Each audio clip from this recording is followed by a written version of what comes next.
السلام علیکم وعلیکم السلام ورحمۃ اللہ۔ حضرت، آج جو سا یہ بل جلائے جا رہے ہیں اور اتنے زیادہ بل آ گئے ہیں کہ لوگ چیخ رہے ہیں، پکار رہے ہیں اور پریشان ہیں، تو یہ جو چیخنا پکارنا ان کا سنا بھی جائے گا، یہ مناسب ہے؟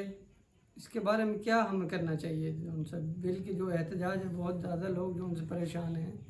جی دیکھیں عامر صاحب، یہ جو پریشانی ہے نا، جتنا مرضی ہم احتجاج کر لیں یہ پریشانی ختم نہیں ہوگی۔ اگر بالفرض والمحال بلوں کی جو پریشانی ہے نا یہ ختم ہو بھی جاتی ہے تو پھر آپ پر پٹرول کا بم گرا دیا جائے گا، پٹرول مہنگا کر دیا جائے گا، آپ کن کن چیزوں کے روئیں گے؟ تو اس کے لیے ضروری ہے کہ اگر آپ چاہتے ہیں کہ غریب سکھ کا سانس لے اور ہم بھی سکھ کا سانس لیں، سکون کے ساتھ پاکستان کے اندر اپنی زندگی بسر کریں، اپنی سانسیں پوری کریں، تو پھر ہمارے لیے ضروری ہے کہ ہم بحیثیت قوم احتجاج کریں، اور وہ احتجاج ہونا چاہیے، جہاد نہیں ہونا چاہیے۔ جس طرح 9 مئی کو احتجاج نہیں تھا، اس کو جہاد بنا دیا گیا تھا، یہ سراسر غلط ہے۔ جس طرح اب بلوں کو جلایا جا رہا ہے، ٹھیک ہے، آپ کا حق بنتا ہے، واقعی ظلم ہو رہا ہے، لیکن آپ آج بلوں کے اوپر احتجاج کر رہے ہیں، کل کو آٹے پر احتجاج کریں گے، پرسوں آپ گھی پر احتجاج کریں گے، اس سے اگلے دن آپ پٹرول پر احتجاج کریں گے، اس سے اگلے دن آپ کرایوں پر احتجاج کریں گے، تو یہ کب تک ہم احتجاج کریں گے؟ تو اس کے لیے ضروری ہے کہ یہ احتجاج نہیں رہا، یہ فضول حرکت بن گئی ہے، دنیا کو پتہ چل گیا۔ دیکھیں مولانا، آپ جو غریب آدمی ہے وہ احتجاج تو کرے گا ہی جب اس پر اتنا بل آئے گا۔ جی دیکھیں، میں احتجاج کے خلاف نہیں ہوں، میں خود احتجاج کے حق میں ہوں۔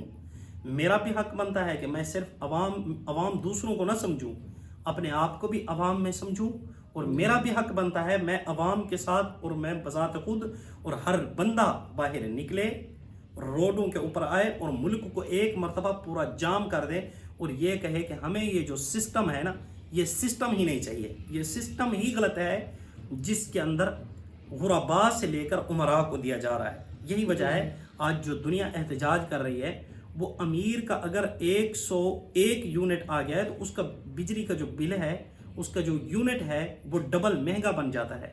مثال کے طور پر ایک یونٹ کی قیمت 38 روپے ہے تو پھر اس یونٹ کی قیمت 42 روپے بن جاتی ہے جب 101 بن رہا ہے، اور ایک امیر افیسر کو 1300 یونٹ فری دیے جا رہے ہیں۔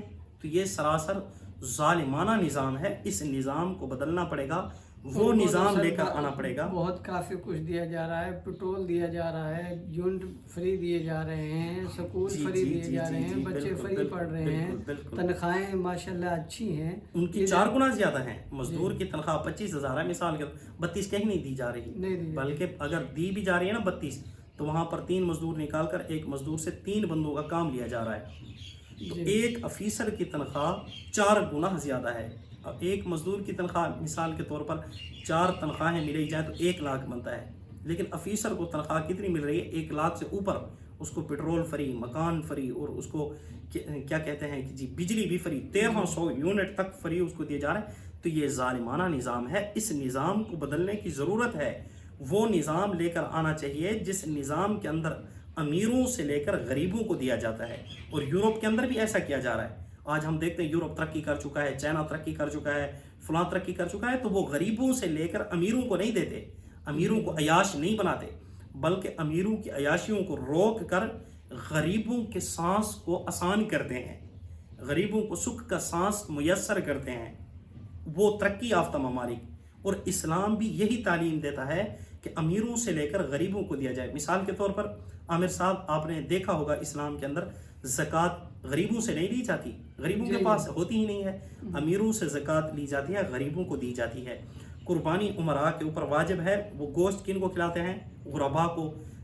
اسی طرح مثال کے طور پر صدقۃ الفطر ہے، وہ امیروں کے اوپر ہے، کن کے لیے ہے؟ غرباء۔ مولانا، آپ نے اس کی بات کر ہی دی ہے، یہ جو زکوٰۃ ہے یا جو یہ معاملات ہیں جو غریبوں سے صدقات دیے جاتے ہیں، یہ تو جب جو کوئی ہے نا مسلمان جس کے اندر انسانیت ہے وہ دے رہا ہے، باقی تو ایسے معاملات کوئی بھی نہیں کر رہا۔ کوئی حرج نہیں، 4 دن کی زندگی ہے، یہ تھوڑا سا ذالک متاع الحیات الدنیا، یہ دنیا کا چند سانسوں کا یہ موج تو ہے، عیاشی تو ہے، لیکن ایک دن آنا ہے جس دن کے اندر ترازو لگا ہوا ہے، بنضع الموازین القسط لیوم القیامہ فلا تظلم نفس شیئا۔ آج تو کافر بھی کہہ رہے ہیں کہ ایسا سسٹم ہونا چاہیے جس کے اندر ظالم کو پکڑا جائے، مظلوم کو بدلہ دیا جائے۔ اگر ایسا سسٹم نہیں ہے تو پھر یہ جہان بیکار ہے۔ اور اللہ پاک نے فرمایا افحسبتم انما خلقناکم، تمہارا کیا خیال ہے کہ میں نے بیکار بنایا؟ یہ بیکار نہیں ہے، پوچھ گچھ ہوگی۔ اس کو بنانا صرف بیکار اللہ تعالیٰ نے بنایا نہیں ہے، اللہ تعالیٰ کا پورا سسٹم ہے، اور وہ سسٹم ہر ایک نے دیکھ لینا ہے۔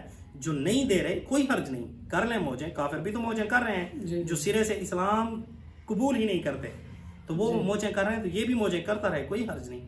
ایک دن آنے والا ہے، اس دن پکڑا جائے گا۔ تو میں عرض کر رہا تھا، میں احتجاج کے خلاف نہیں ہوں، میں خود احتجاج کے حق میں ہوں۔ احتجاج ہمیں چھوٹے موٹے مسئلوں کے لیے نہیں کرنا چاہیے۔ ایک مسئلہ ہمارا احتجاج کے ذریعے حل ہو جاتا ہے اور دوسرا مسئلہ کھڑا کر دیتے ہیں، دوسرا حل ہوتا ہے تو تیسرا کھڑا کر دیتے ہیں۔ نہیں مولانا، میں یہ کہہ رہا تھا، دیکھیں نا بل زیادہ آ رہے ہیں، بل کی وجہ سے پریشان ہیں لوگ، اب وہ اس احتجاج کو چھوڑ کر دوسرے احتجاج کے لیے تیار ہوں۔ دیکھیں میں یہی عرض کر رہا ہوں، دیکھیں احتجاج جو ہے وہ کلی ہونا چاہیے۔ کلی سے مراد یہ ہے جس کے اندر تمام مسائل کا حل ہو۔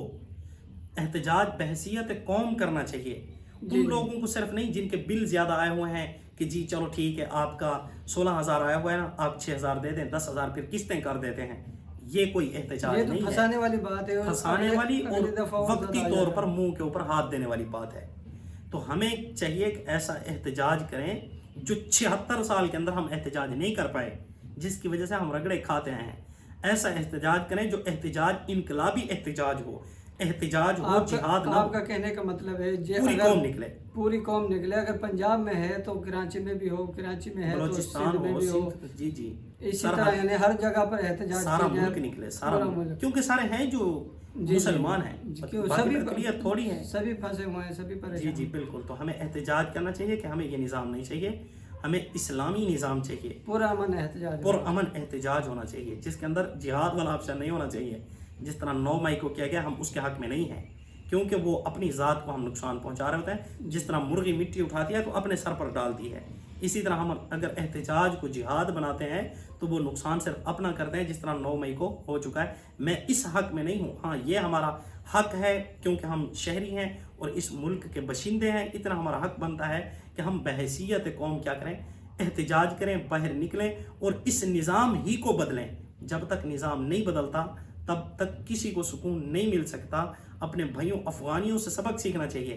آج افغانستان کے اندر ہماری گندم بھی جا رہی ہے، چاول سارا ادھر جا رہا ہے، ساری چیزوں کا رخ اس طرف کیوں ہے؟ اس کی مین وجہ یہ ہے کہ اس کی معیشت مضبوط ہے اور اس کا جو وزیر ہے اس کی تنخواہ اور مزدور کی تنخواہ برابر ہے، اور اس کا جو وزیر ہے ملا غنی، وہ کیا کہہ رہا ہے؟ وہ کہہ رہا ہے امی اب آپ کو آلو بیچنے کی ضرورت نہیں، امی پہلے تو درندوں کی حکمرانی تھی، پہلے جو تھے یہاں پر ننگے دھڑنگے کافروں کی حکمرانی تھی، وہ یہاں پر غالب تھے، اب ہم نے ان کو بھگا دیا ہے، امی آپ گھر بیٹھ جائیں، آپ کا جتنا راشن ہے ہم آپ کو راشن پہنچائیں گے، آپ جتنا مہینے کا کماتی ہیں اس سے زیادہ پہنچائیں گے، کہ آلو لے جاؤ، آلو لے کر جاؤ اور کیا ہے وہاں پر محلے کے اندر تقسیم کر دینا، اور اپنی جیب سے پیسے نکالتا ہے اور پتہ پوچھتا ہے امی ہر مہینے تیرے گھر کے اندر تیرا راشن بھی پہنچے گا اور یہ تیرے پیسے بھی پہنچے گے۔ یہ در حقیقت اسلامی نظام ہے جو حضرت عمر رضی اللہ تعالی عنہ نے ہمیں دیا تھا۔ حضرت عمر رضی اللہ تعالی عنہ کے دور میں، آج تو منصوبہ بندی ہے نا، چھوٹا خاندان خوشحال پاکستان، لیکن حضرت عمر کیا فرماتے تھے؟ تمہارا بچہ پیدا ہو تو بچہ جیسے پیدا ہو اس کا رزق اللہ تعالیٰ نے بیت المال میں رکھا ہوا ہے، آپ بیت المال کا دروازہ کھٹکائیں اور اس بچے کا رزق لے جائیں تاکہ ماں باپ کو پریشان ہونے کی ضرورت نہ پڑے۔ یہاں پر کیا کہا جا رہا ہے؟ نہیں جی منصوبہ بندی کرو۔ بھائی یہ کون سا نظام ہے، ایسا ظالمانہ نظام؟ تو ہمیں چاہیے ملک کو اب محروم نہ چھوڑیں، ملک کو لاوارث نہ بنائیں۔ جس مقصد کے لیے ملک لیا گیا ہے، جس مقصد کے لیے ملک بنایا گیا ہے، قرآنی نظام کو نافذ کرنے کے لیے ہم نے ملک لیا تھا، تو آج ہم نے 76 سال تک قرآنی نظام سے ملک کو محروم رکھا ہے، تو ہم اپنے حقوق سے بھی محروم ہیں۔ 76 سال سے ہم ہوں، ہمارے اباؤ اجداد ہوں، وہ بھی محروم رہے ہیں۔ کیوں؟ انہوں نے ایسا احتجاج نہیں کیا جس کے ذریعے ملک کو حق مل سکے۔ ملک کا حق کیا ہے؟ اسلامی نظام۔